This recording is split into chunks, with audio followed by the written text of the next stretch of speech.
Hello, and welcome back to my channel. My name is Sarah. I know it's been a while since I've done a video. The last time I was on here, I believe it was, July, middle of July. And, I felt led to tell everybody about the amazing Sound of Freedom. I'm sure you've heard of it, and, just the truth out there about what's going on with our children and this evil that's happening in our world right now, and really just talking about the depiction of family and how the wife, Tim Ballard's wife, just really stood by him and just really led that example of what it is to be a supportive wife, and the husband in his role and leading his family and doing what was right for the children who God created and creation as a whole, and what a family is really supposed to be like through thick and thin. And if you hadn't had a chance to see that, it's really truly amazing. And since then we've had another movie come out called Barbie. There's been a lot of controversy about it. How it just depicts men and this independent woman, and you guys know the movie if you've heard about it, heard the good, the bad, how they're trying to depict it. You may have taken your children to it. I personally have not taken my daughter to it, just because just a personal choice, and what I believe it represents. But I just felt led to just come on here today and talk to you about Barbie and its influence, her influence, the Barbie overall image influence in the feminist movement. And did Barbie really influence the movement? Was it really a part of the culture? Today I'm gonna talk to you about the history of Barbie, how Barbie kind of came about and influenced our culture through the years. I did some research on the 4 waves of feminism and how Barbie kind of correlates to the 4 waves of feminism throughout history. So it's very interesting how a children's doll, its correlation and come about of where she is and has evolved to today. So I'll let you decide in conclusion how you would depict, did she really influence the movement? I'll just bring you the information and you can go from there. So, in the late 1950s, Ruth Handler, who was the co-founder of Mattel, traveled with her family to Germany and discovered what was called the Lily doll in a window of an adult shop. The Lily doll was considered a gag gift for men portrayed as a prostitute. Ruth, she had a vision for a doll for little girls after they grew out and threw out their Barbie dolls, something that they could play with to sustain while they're growing up into that early adolescence, moving closer to preteen age years. After Ruth of trying to convince her male colleagues, counterparts, the appeal of this sexy fashion doll to children, that it can be the mother figure, the girl next door, the teacher, the nurse, the doctor, that this can be what's the next phenomenon for children's toys for young girls. After the conviction of working with the colleagues and business meetings and prototypes and test dolls, Barbie was born. So let's take a look at Barbie's message when we look at proto-feminism. It is a concept that anticipates modern feminism in the era when the feminist concept as such was still unknown, referring particularly to the times before the 19th century as Proto meaning first. It's first kind. It's the mold. It's the beginning stages. It's the original form, like prototype.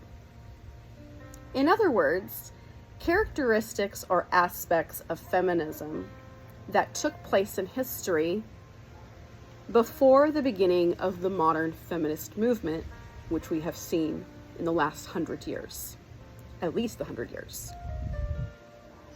Throughout history, there has been 4 different types of feminism. Periods of social movements and political campaigns for women's rights and equality. In the first wave of feminism, which took place in the 1880 to the year 1920, this is when the feminist movement first evolved, which at that time we know it as the women's suffrage movement. In that movement, it was all about women's rights to vote, being equal to men when it came to voting and making a political decision. Also, it started with legal rights, marriage, and it comes to married women being on the same property or ownership as their husband. They just wanted to be seen as equal partners in this early stage of the feminist movement. They wanted legal identity, independent from their husbands, and they wanted sex discrimination because they felt that men had a superiority over them, that they basically had no voice, especially in the home. Barbie, as we know her, debuted in 1959. Ken, we know Ken, this is Ken here, he debuted in 1961.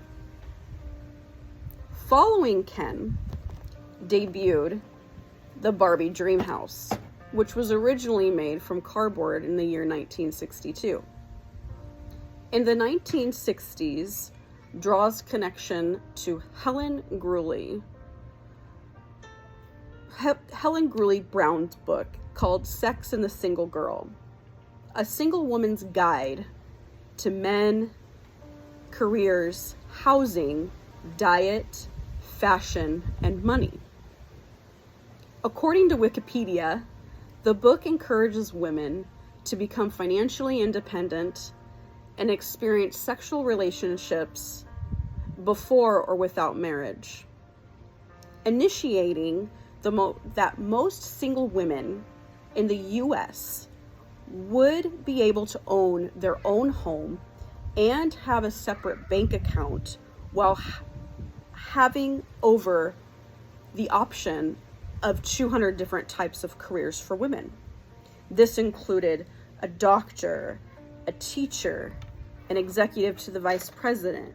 Here we have Barbie as a children's doctor, a nurse, and it's just endless, the possibilities out there. And Barbie took on many roles and careers throughout the years. She could be an astronaut, just to name a few. And this mirroring in 1965 with the Equal Pay Act. The 1960s was the beginning of the sexual revolution.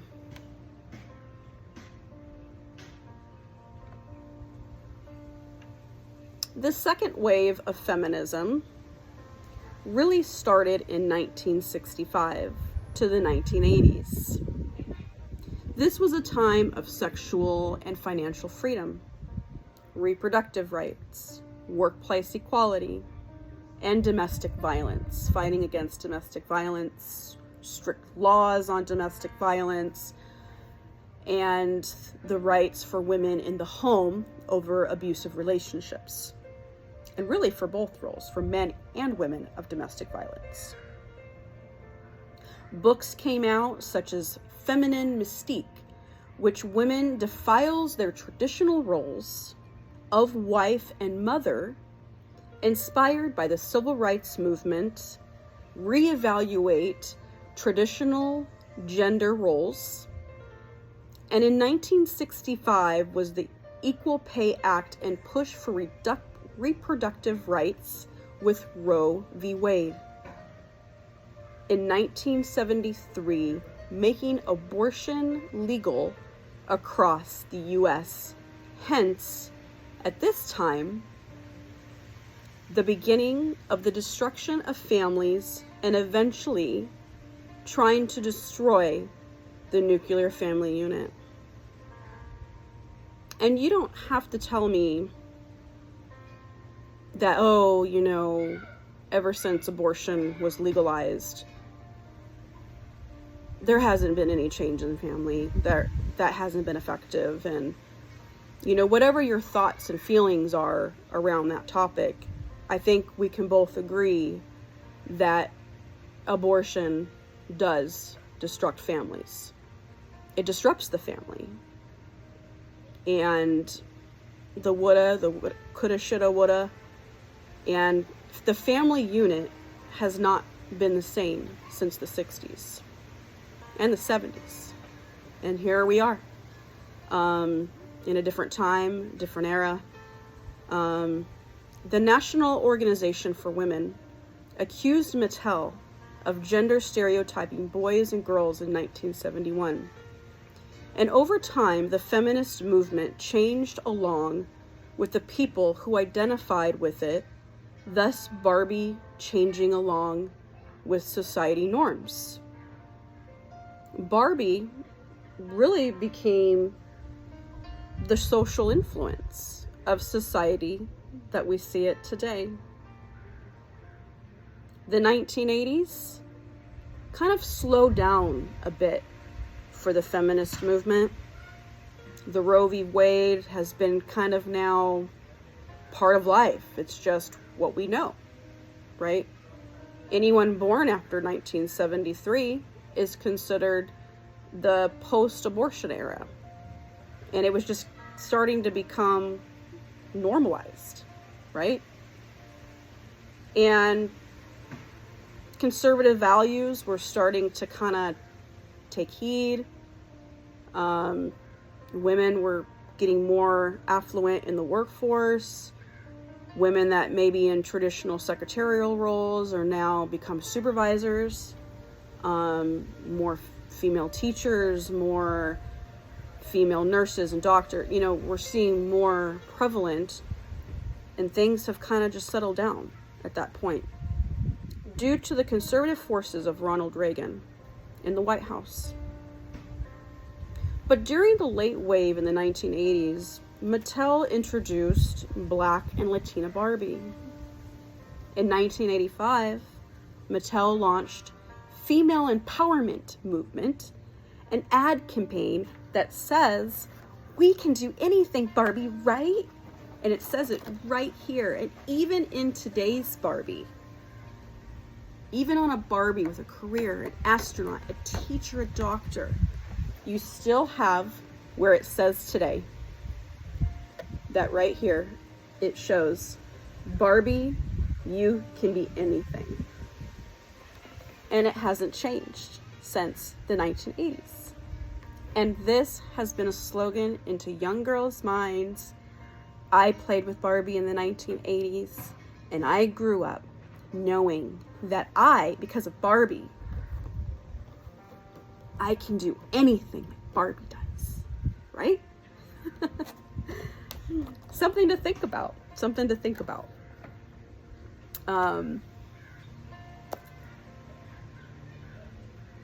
So example, we started hearing about women power.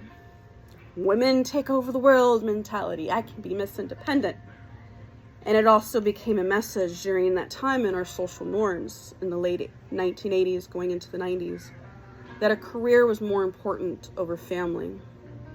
And I really relate to this growing up in that Barbie era, being all that I can be, Miss Independent, career did come before family.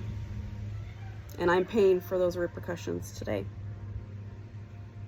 That, yes, for me personally, and it may be different for you, but I would say there was some influence there for me. But it's something to think about.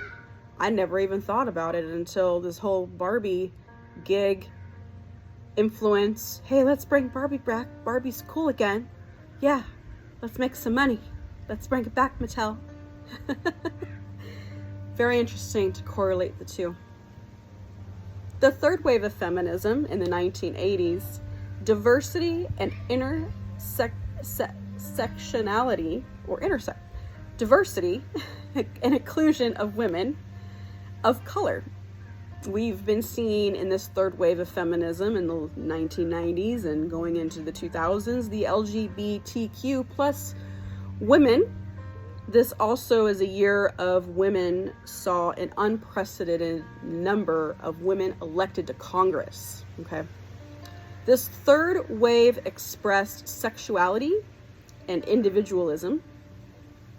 The fourth wave of feminism came out in 2010. And this is that wave that we saw 2010, this was like 13 years ago, going into where feminism is now. We have seen an online of activism, digital media, social media campaigns, a bunch of hashtags combining about sexual harassment. You can't touch me. You can't do this. Oh, he said that I was pretty at work and was just maybe just trying to give you a compliment about your shirt, or he liked your hair that day. But this was really prevalent. Now, granted, there are some situations that happened, but this was the influence out there in our society and with the feminist movement in this fourth wave. And we started to see legislation surrounded around this, and even Barbie evolved around this as well.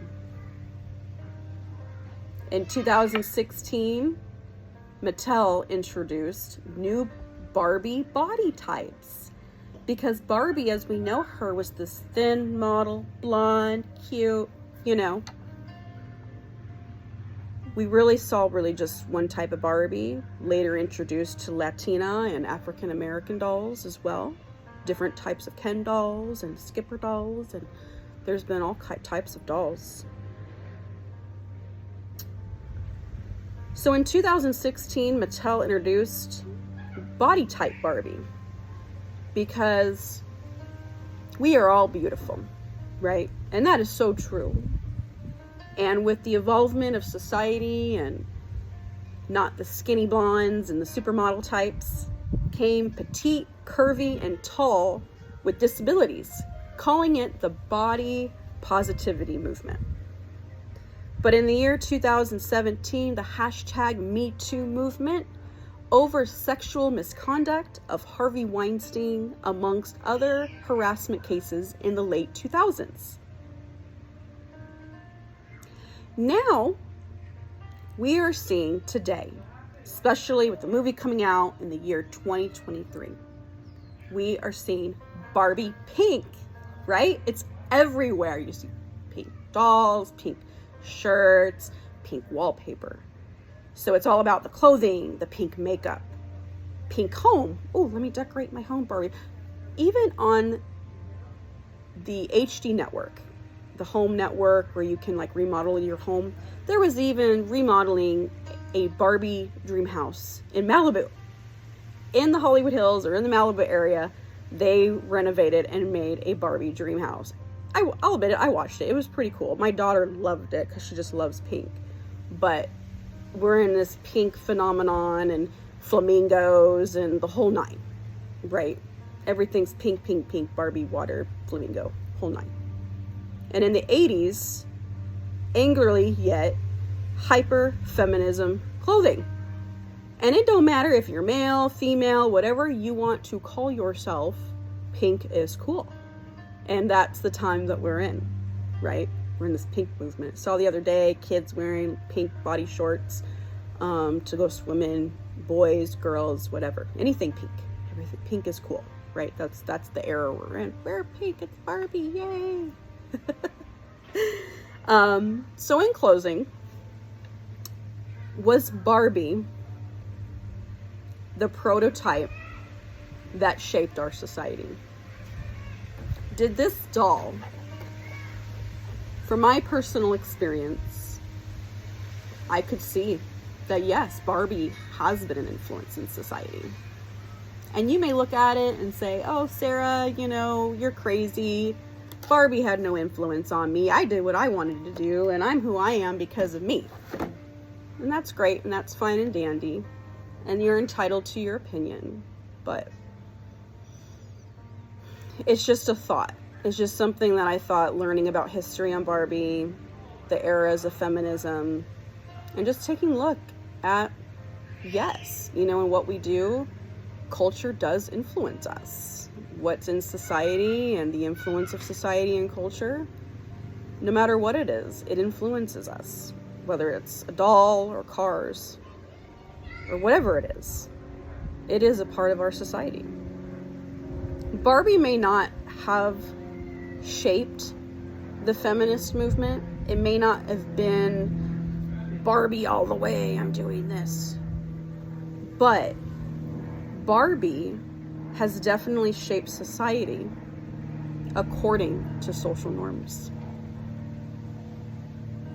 Well, that's my video today on Barbie and the feminist movement and how Barbie could have possibly shaped it to where we are now. Just something to think about.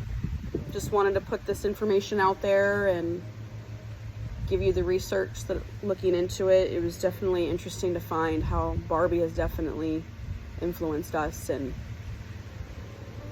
leave it to your perspective, just something to think about. But one thing that I can say is that the family unit has definitely changed.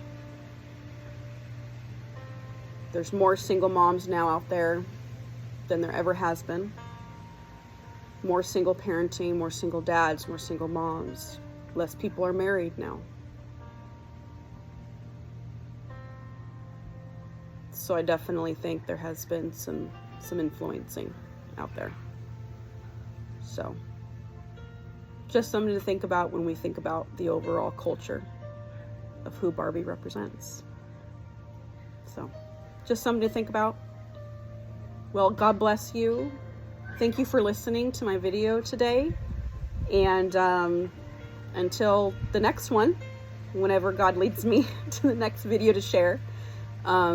Didn't think he'd lead me to a video about Barbie. But anyways, have a blessed day, and thank you so much for listening to my channel. And I'll see you next time. Bye.